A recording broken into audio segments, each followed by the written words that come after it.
Gano now following the touchdown here to kick it away.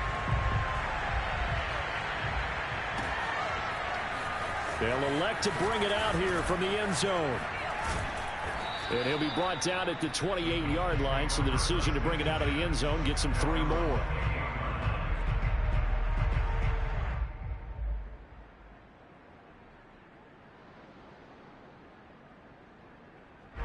The Colts come to the line ready to start their next drive. And with him down 2 scores, you wonder if they might try and put something together, even if it's just to get into field goal range.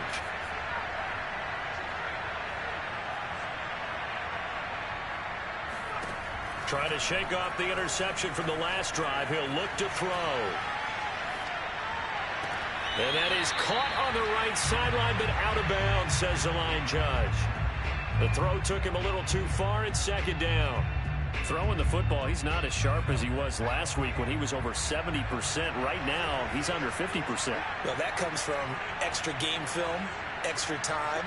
You know those guys watched him all week, saw how precise he was, and constructed a defense to try and chip away at that, and thus far they've been successful. Now a deep ball there on 2nd down, but it'll wind up incomplete. Certainly no lack of aggressiveness here. They were hoping for the home run play to get them 6 points. They're hoping for a catch, maybe a call, but they figure they can at least get into field goal range with a completion.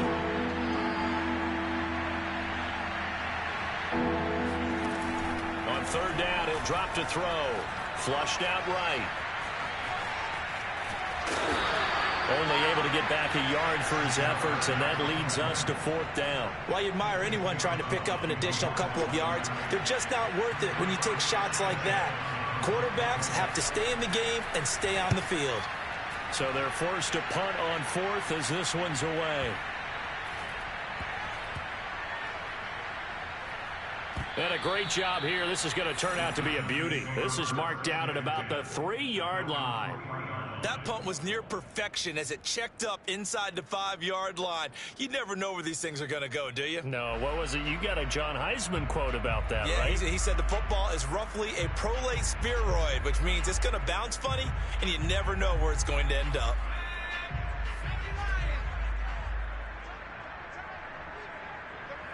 All that remains is to snap this once, and that'll do it for the first half of play. So we've reached halftime here at MetLife Stadium with the Giants out in front. As we get you down the coast to Orlando for Jonathan Coachman at our EA Sports Halftime Report. Coach. All right, Coach, thank you, and we welcome everyone back for quarter number 3. The Colts getting the football first, and they trail here as we are back underway in quarter number 3. And that'll carry over the back line of the end zone for a touchback.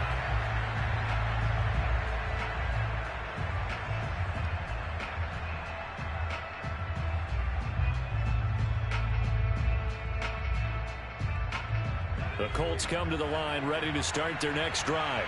And they're still very much in this game, although they do trail. What's the game plan, Charles, for the second half? It might be a little counterintuitive because most people will think losing equals passing the ball more, but I'd establish the running game. They kind of went away from it in the first half. I think if they get back in balance, it'll help them when they put the ball back in the air. And past the 40 before he's out of bounds. And that's a nice throw right there, and I'll tell you what I've seen in recent times and actually watched a presentation in the offseason from a college offensive coordinator. Showed about 10 different drills that he runs with his quarterbacks to show them how to get out of the pocket, how to get comfortable when they're doing so, and to make plays under that type of duress. That's an example of what we're seeing the colleges deliver to the NFL. The passing windows are just not there. That's just another example of how great this defense has been all game long. And that's exactly what a top 10 defense can do. They can really change the game tempo and frustrate you as you try to execute offensively. He'll try again with the arm here on 2nd down.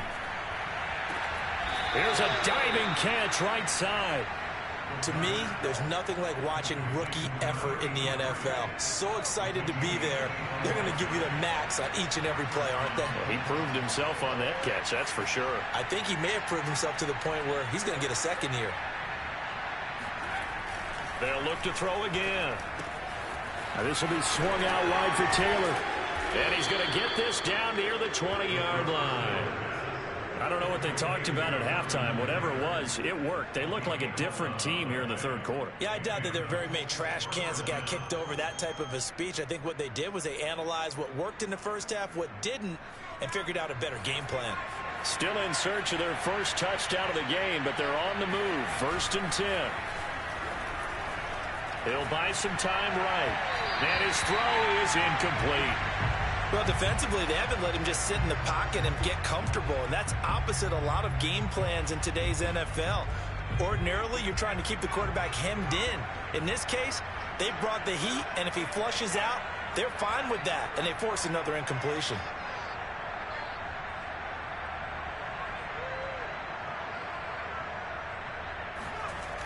Back to throw again. Throw taken in by Taylor, left side. And he gets it inside the 10 to the 9. Now what we're seeing, this is much better from this offense because so far in this game, no touchdowns to this point. And what's usually a direct correlation? Very few explosive plays. That's been their issue. Not able to make that big shot downfield or break one off. But a nice game there for a first down. They'll run here with Taylor. And he maneuvers his way down to the 3-yard line. A nice pickup of 6 there to get him closer to the end zone, and it'll be 2nd and goal.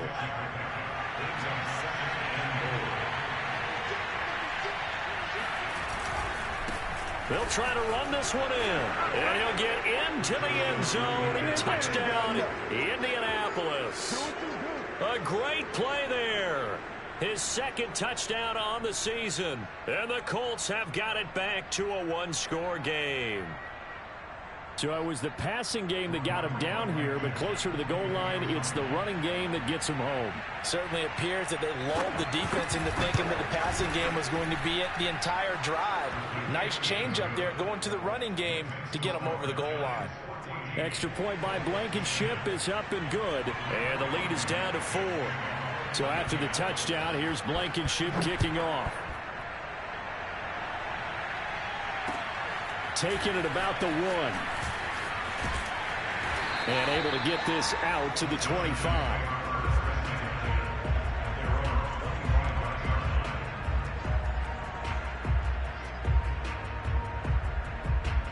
The Giants offense at the line, ready to begin their next drive.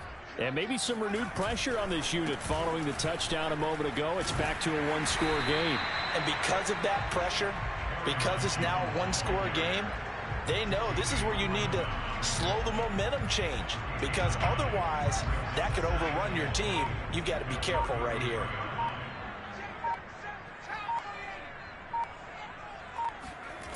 On 2nd and a yard, Jones. And he fires one that's intercepted. Picked off by Julian Blackmon. And his crew will take over with a football at the 35-yard line. And, Brandon, this is a real nice job defensively of getting inside a quarterback's head and figuring out, okay, where's he going with the football? Because you can make an educated guess defensively, not all the time, but sometimes. And when you're right, you've got a decent chance of coming away with the football.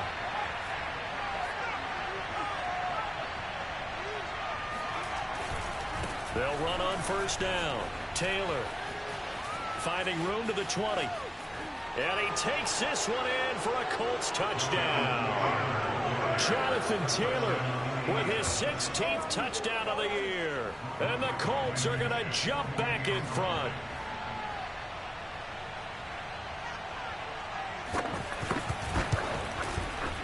Extra point by Blankenship is up and good. And it's now 17-14. So after the touchdown, here's Blankenship kicking off. Fielded just outside the goal line. And he returns this to the 22.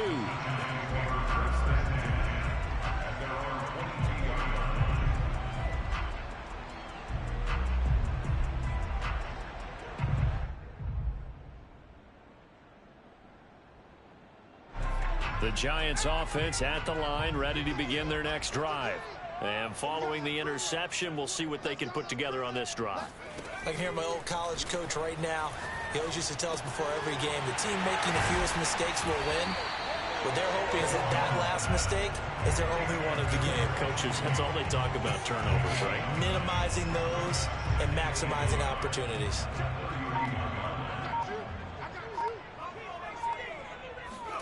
To throw again on second down. Jones. And that's complete to Cooks. I think that's a big pickup for a first down because when you run a drag route against zone, you're sometimes asking for trouble because you might run into a defender. Yeah, well, there they ran into a first down. Executed it to perfection. Back-to-back good plays have them on the move on first down. Now Jones just going to bat this forward on the jet sweep. And he'll be brought down just shy of the 45. Kenny Moore brought him down. A gain of 5 brings up second and 5 at the 44-yard line. From the 44, Jones. And that'll be incomplete. Took a pretty good shot as he tried to pull that one in. Couldn't hang on third down. Well, they've had success getting the ball to him out of the backfield, but this time they had a man right on him. He was able to break that play up before he could get started. Now Jones. Being chased out left. Oh, that's into double coverage and intercepted. Picked off by Darius Leonard, the linebacker. And the Colts are going to have the football here at their own 35-yard line. Boy, what a turnaround. They exited the lockers with a nice lead, and now all of this. What's happened? So when you start to write your novel, you'll start out with, it was a tale of two halves, won't you? Right, but I'm a bad writer. I don't know exactly what happened because sometimes teams can go in with a lead and get too comfortable, too relaxed, and a couple of things go wrong, and it's hard to get back that good feeling. Naeem Hines, his first carry. And he's got it up over the 40 to the 41. He'll get a nice chunk there on the first down run, and it's 2nd and 4. An opportunity to get a drive started here at the end of the third quarter. What you're trying to do is break the game down a little bit. Don't let your guys see too deep into the game, into the future, and say, oh, we got to get here. No, right here, right in front of them, melt the clock down, get to the fourth quarter, try and keep going. And try to keep that lead. Exactly. It's a gain of 6. First down, Indianapolis. 1 quarter remains here as we wrap up the week on a Monday night. You are watching the NFL on EA Sports.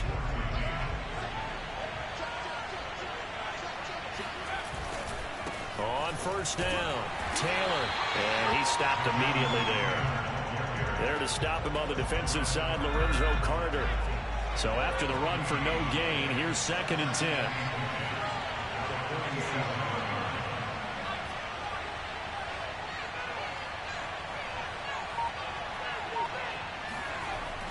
He'll look to throw. And he takes a shot on the release as this will be incomplete. Oh, that's got to frustrate him a little bit because they nearly got to him there, and it would have been the first sack of the game. Instead, they're able to influence the release, and they did force the incomplete pass. An important play right here, 3rd and 10. And I would expect pressure here. Now back to throw. And the giant rush gets home as down he goes. O'Shane Ximines able to record his 5th sack of the season. Now here's Rigoberto Sanchez as he'll punt it away for the 2nd time.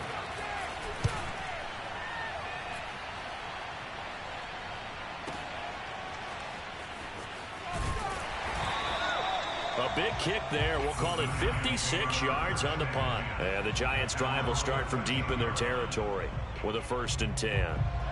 The Giants offense at the line, ready to begin their next drive. Their defense accomplished step 1 of the mission. They forced the punt. Now they'll look to erase that deficit and take a 4th quarter lead. Oh, Jones has just thrown his 3rd interception. Picked off by Julian Blackmon. And the Colts are going to have the football here at their own 35-yard line.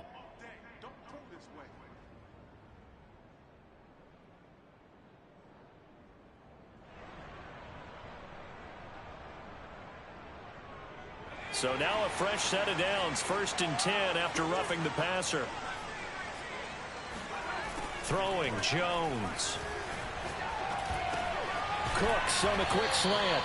And they'll wind up getting this to the 37. Gain of 9. Tell you what, he's been able to put the ball in some tight spots all game long. That throw, no different. Yeah, a lot of people would call it a gutsy type of a throw. I think he looks at it as, I can do it, so it's not that big of a deal to me, and I'm going to keep firing. Buying time to his left. Throw left side complete. That's Weaver. On any given pass play, you never know exactly where your exit points are going to be. On this play, it was flushed to his left, still on the run, able to accurately throw the football for a nice 1st down. Now a first carry for their fullback. 3 yards on the pickup there, and it'll be 2nd down. A good solid game there on 1st down, but the defense has to be happy they didn't let it pop for anything bigger. Under 4 to go now as the clock runs and they come up on 2nd down. From the gun, Jones. He gets it to Cooks. That catch good for 5. It's 3rd down. One thing I think that's safe to say defensively, the tackling's been really good. And because of that, it's been very, very hard for them to move the ball because you're not getting the benefits of run after catch. They're tackling them almost on the spot. That means you have to run extra plays, harder to move it. And he will have a Giants 1st down, and he was able to get it by plenty. A gain of 8 on 3rd and 3. Another catch for him there on this drive, Brandon, and it looks like they're going to utilize him out of the backfield any way they can. And that time they pick up a 1st down. So now on defense, do you assign a man to him and try and cover it before he gets going? 2 yards the loss, 2nd and 12. Brings up 2nd and 12 at the Colts 48-yard line.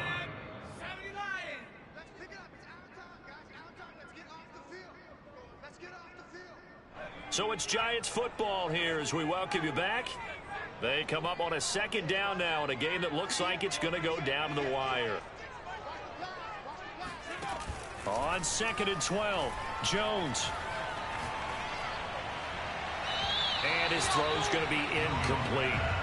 I guess you can't be afraid to take those chances late in the game. He tried to fit that one in there. Nice job, though, defensively. But to your point, it was a nice job of knocking the ball away. But you're also right. You can't be afraid to take those chances.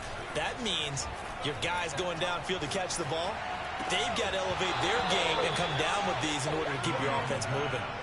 And now the 3rd down throw incomplete as well.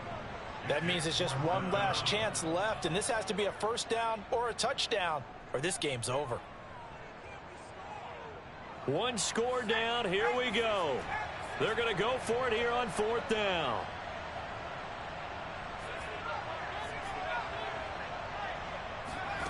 Now Jones. Hit as he throws, and this is going to be incomplete. They had to go for it with such little time remaining. And this defense is going to get the football back near midfield, right at the 48. The Colts come to the line ready to start their next drive. They'll run on 1st down. It's Parker. And they'll get him down as he's inside the 40. But they picked up a little bit of yardage there, and now, in this situation, should be in no hurry to run a play really fast. Let the clock wind down. On 1st down, it's Taylor. Room here to run. Touchdown, Indianapolis. Jonathan Taylor, his 2nd touchdown of the game, 17th on the year. And the Colts are able to strike quickly to add on to their lead.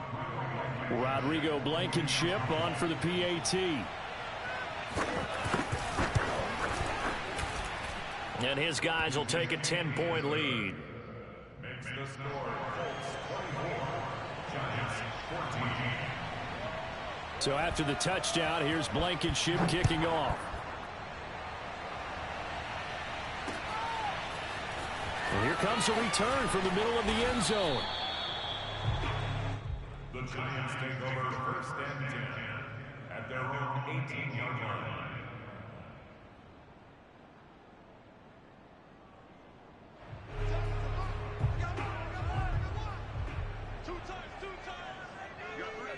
And they will take a knee here.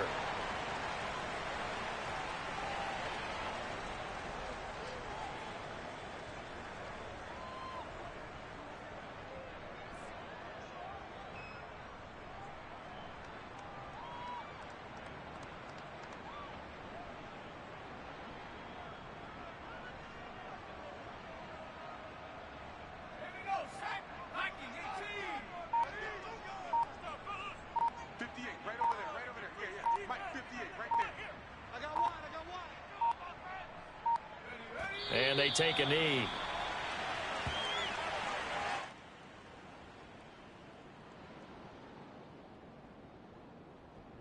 So time to start going in the other direction as they come up now 3rd and long. And they'll indeed take a knee. So this one winds up an Indianapolis victory. And they were buoyed, Charles, by a big second half that put this one on ice. So you get the sense that whatever was said at halftime obviously hit home. I think it's a little bit more than that, though. Obviously, there are words that are said, and, hey, come on, guys, we have to play better. But sometimes it's just sharpening your